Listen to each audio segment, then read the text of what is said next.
हम भी चुप रहे तो फिर बोलेगा कौन। यहाँ आप सभी लोगों का बहुत बहुत धन्यवाद कि आज अमर शहीद दुलार चंद यादव जी को श्रद्धांजलि देने आप भी उसी भाव से यहाँ एकत्रित हुए हैं जिस भाव से हम लोग यहाँ एकत्रित हुए हैं। मैं चाहता हूँ कि हमारे जाने के बाद वही भाव आप लोगों के अंदर जिंदा रहे।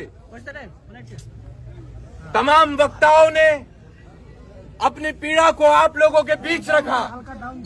तमाम वक्ताओं ने आपके क्षेत्र में जो समस्याएं हैं उन समस्याओं को आप लोगों के साथ साझा किया। मैं आपको एक छोटी सी कहानी के साथ एक उदाहरण देना चाहूंगा। इस कहानी को मैं चाहता हूं कि आप लोग जरा गौर से सुने। एक बार जंगल में भीषण आग लग गई होती है और उस आग को बुझाने का प्रयास एक मामूली सी चिड़िया कर रही होती है। वो मामूली सी चिड़िया दूर तालाब की तरफ जाती है, एक बूंद पानी अपनी चोंच में भरती है और उस जलती आग के ऊपर एक एक बूंद पानी वो डालने का काम करती है। सुबह से लेकर शाम हो गई, उस मामूली सी चिड़िया को वही एक एक बूंद पानी उस दूर तालाब से लेकर आना और उस जलती आग के ऊपर डालना। शाम को एक बड़े बाज ने चिड़िया को देखा, चिड़िया को रोका और उस चिड़िया से पूछा कि बहन, तुम इतनी मेहनत कर रही हो, इतना संघर्ष कर रही हो, क्या तुम्हारे एक एक बूंद पानी से ये भीषण आग बुझ पाएगी? तो सुनना साथियों, उस मामूली सी चिड़िया ने कितना खूबसूरत जवाब दिया। उस मामूली सी चिड़िया ने कहा कि जब भविष्य में इस बात पर चर्चा हो रही होगी कि जंगल में भीषण आग लगी थी, तो मुझ जैसी मामूली सी चिड़िया का नाम उस जलती आग को देखकर तमाशा देखने वालों में नहीं बल्कि उस आग बुझाने वालों की गिनती में आएगा। आज उसी मामूली सी चिड़िया की तरह हम सभी लोग हैं। उसी मामूली सी चिड़िया की तरह हमें भी जहाँ जहाँ भीषण आग लगी है वहाँ एक एक बूंद पानी लेकर उस जलती आग को बुझाना है और हमारे ऐसे भाइयों का साथ बनना है जिन्हें दबाया जा रहा है, सताया जा रहा है, तड़पाया जा रहा है और प्रशासन द्वारा उनकी आवाज को रोका जा रहा है। हमें साथ बनना है, हमें ताकत बननी है हमारे ऐसे भाइयों की। क्योंकि आज एक नीरज है, कल को आप लोगों के बीच से हमारा कोई साथी हो सकता है। आज अगर आप शांत रहे तो कल को हम लोग भी शायद आपकी लड़ाई में आपका साथ ना दे पाए, क्योंकि आप उस मामूली सी चिड़िया की तरह अपना हक अदा नहीं कर रहे समाज की लड़ाई के लिए। एक बहुत खूबसूरत शायरी है, इस शायरी के माध्यम से आप इस बात को समझने का प्रयास करें। अक्सर जब हमारे पड़ोसियों के घरों में आग लगती है, हमारे साथियों के घरों में आग लगती है, तो हम लोग तमाशा देखते हैं। ऐसे लोगों के लिए एक शायरी है साहब कि जलते घर को देखने वालों, जलते घर को देखने वालों, फूस का छप्पर आपका है, आग के पीछे तेज हवा है, आगे मुकद्दर आपका है। उसके कत्ल पर मैं भी चुप था, उसके कत्ल पर मैं भी चुप था, मेरा नंबर अब आया, मेरे कत्ल पर आप भी चुप है, अगला नंबर आपका है। अगर इस नंबर को आप कटवाना चाहते हैं, इस नंबर को अगर आप कटवाना चाहते हैं तो जरूरी है आप लोगों का संगठित रहना। हम जातिवाद करने नहीं आए हैं साहब, हम जो संगठन चलाते हैं, हम पत्रकार साथियों के माध्यम से हम प्रशासन को भी बता देना चाहते हैं, हमारे संगठन में हर समाज का, हर जाति का, हर धर्म का व्यक्ति जुड़ा हुआ है। हम विशेष जाति का संगठन नहीं चला रहे हैं।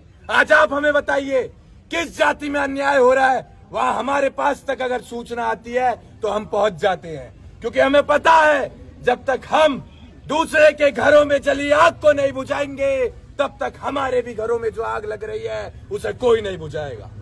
तो हम यहां से ये संकल्प भी लेकर जाएं कि हम अपने समाज से तो मोहब्बत करें, लेकिन अन्य किसी जाति से हम नफरत भी ना करें। ये हम संकल्प लेकर जाएं, तभी हम आने वाले समय में इन लड़ाइयों को मजबूती के साथ लड़ पाएंगे और उसमें सफलता हासिल कर पाएंगे। हमारी संवेदनाएं हैं पीड़ित परिवार के साथ, लेकिन आप लोगों का अनुशासन में रहना वो बहुत मायने रखता है।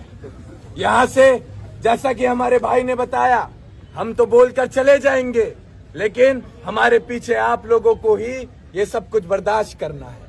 तो हम इतने गैर जिम्मेदार व्यक्ति नहीं है कि हम इस बिना जीभ की हड्डी को हिलाकर चले जाएं, कुछ भी बोलकर चले जाएं और खामियाजा भुगतना पड़े हमारे इन तमाम साथियों को। हम ऐसे नहीं हैं। हम आज आए हैं तो हम कल भी आपकी तकलीफों में आएंगे और हम आते जाते रहेंगे, लेकिन आप लोगों को भी संकल्प लेना पड़ेगा कि कभी भी कोई समस्या होगी तो आप ऐसे ही संगठित रहेंगे जैसे आप आज यहाँ पर संगठित हैं। आपकी आवाज को दबाया जाएगा, आपको तंग किया जाएगा, लेकिन आप घबराना मत, आप घबराना मत, क्योंकि जो डरता है वो कभी नहीं लड़ता है। निडर ही लीडर है। आप निडर बने, हम आपके साथ चलेंगे। आप हमें एक बार आवाज लगाएं, जहां आपको ऐसा लगे कि आप कमजोर पड़ रहे हैं, वहां हम आपके साथ आपकी उस लड़ाई में सबसे पहली पंक्ति में आपको खड़े मिलेंगे। मेरा ये कोई राजनीतिक क्षेत्र नहीं है। मैं इस प्रदेश से भी राजनीति नहीं करने वाला हूं साहब, कभी नहीं करने वाला हूं। तो मेरा यह क्या भाव है, उस भाव को आप समझने का प्रयास करें। मैं यहाँ विधानसभा चुनाव, लोकसभा चुनाव लड़ने नहीं आया हूं। मैं यहाँ आप सभी लोगों को संगठित करने आया हूं। आप लोगों के अंदर वही भाव जगाने आया हूं जिस भाव ने मुझे दिल्ली से लाकर आप लोगों के बीच यहाँ खड़ा कर दिया। मैं वही भाव आप सभी लोगों के अंदर जगाने आया हूं। मेरी बस ये छोटी सी लड़ाई है। और मेरे फादर साहब कहते थे कि बेटा, जुबान से निकली बात, शरीर से निकली आत्मा और बंदूक से निकली गोली एक बार निकल जाती है तो कभी वापस नहीं आती। तो अपने लोगों के बीच जाकर वही बोलना जो तू कर पाए। मैं आज वही बोलकर जाऊंगा जो कर पाऊंगा। मैं अपनी आखिरी सांस तक आप लोगों के साथ लड़ूंगा। बस आप हमारे ऐसे भाइयों का कभी साथ मत छोड़ना। लड़ाई बहुत बड़ी है, अभी लड़ाई की शुरुआत हुई है, अभी लड़ाई बहुत बड़ी है। और हम इतने कमजोर भी नहीं हुए, हम इतने कमजोर भी नहीं हुए कि अगर हमारा राजनीतिक दल मजबूत नहीं है, सत्ता में नहीं है, तो हम गुलाम बन जाएंगे। हम इतने कमजोर भी अभी नहीं हुए हैं। हम लड़ेंगे, हम दहाड़ेंगे, हम चिल्लाएंगे और अपने हक अधिकार की आवाज को हम हमेशा बुलंद करते रहेंगे, चाहे सरकार किसी की भी हो।